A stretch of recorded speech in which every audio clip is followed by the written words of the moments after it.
અને સુરતના વરાછામાં 44 વર્ષીય પરિણીતાએ આપઘાત કર્યો. સાસરિયાના ત્રાસથી કંટાળી આપઘાત કર્યો હોવાનો આક્ષેપ છે.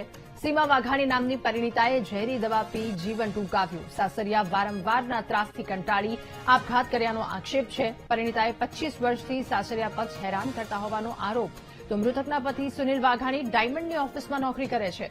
વરાછા પોલીસે આપઘાતનો ગુનો નોંધી આ મામલે તપાસ શરૂ કરી છે. આધ્યાત્મિક લેવલની હતી, એ વસ્તુ કરે એમ જ નથી. આ એને કોઈ જબરજસ્તીથી એને કરાવ્યું હોય, બસ એને કરાવ્યું હોય કે એને કર્યું છે જબરજસ્તી, આ વસ્તુ કરી એમ જ નથી મારી. કોના પર આક્ષેપ છે આપને?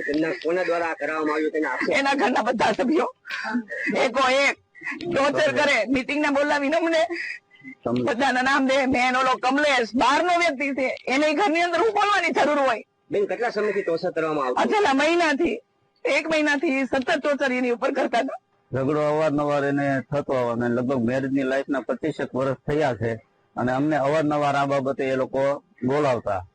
એમાં લાસ્ટ લગભગ મહિના દિવસની અંદર કે બહુ મોટા પાયે આ લોકોએ કંઈક ચાલુ કર્યું હતું.